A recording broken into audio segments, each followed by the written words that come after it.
मानकापुरातील साळुंखे मळ्याच्या रोडवरून त्या वॉर्डातील ग्रामपंचायत सदस्याने एक वेळ चालून दाखवावे, म्हणजे तेथील जनतेचे होणारे हाल कळतील.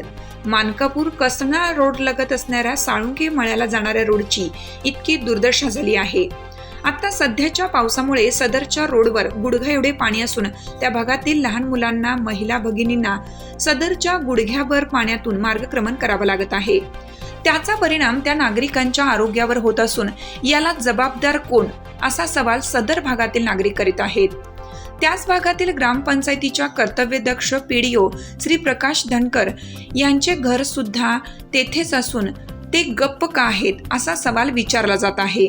सदरच्या पाण्यातून जाण्या येण्यासाठी लहान मुलांच्या पायाला खत उठणे, दूषित पाण्यामुळे पायावर चट्टे उठणे, तिथून व्यवस्थित जाता येत नसल्यामुळे पडापडी होत असते.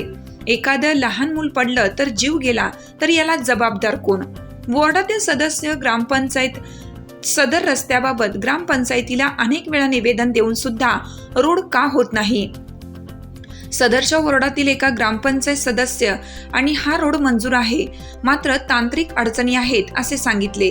तांत्रिक अडचणी असतील तर त्या सोडवणे सदरच्या वॉर्डातील ग्रामपंचायतीच्या सदस्यांची कामे आहेत. तांत्रिक अडचण सोडवता येत नसतील तर त्यांनी राजीनामे देऊन घरी बसावे, असे त्या वॉर्डातील महिला भगिनींनी आमच्या हिरकणी न्यूजच्या प्रतिनिधींशी बोलताना आपल्या संतप्त भावना व्यक्त केल्या. ग्रामपंचायत प्रशासनाने त्या रोडचे तात्पुरते मुर्मीकरण तरी करून द्यावे, अशी मागणी नाभिक समाजाचे माजी अध्यक्ष श्री अशोक साळुंखे यांनी केली आहे. या बातमीची अपडेट घेतली आहे हिरकणी न्यूजचे कर्नाटक संपादक बबन जामदार मानकापूर यांनी.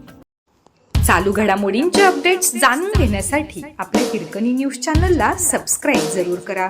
लाईक करा, कमेंट करा आणि शेअर करा. बेल आयकॉनवर प्रेस करा आणि नोटिफिकेशन्स मिळवा.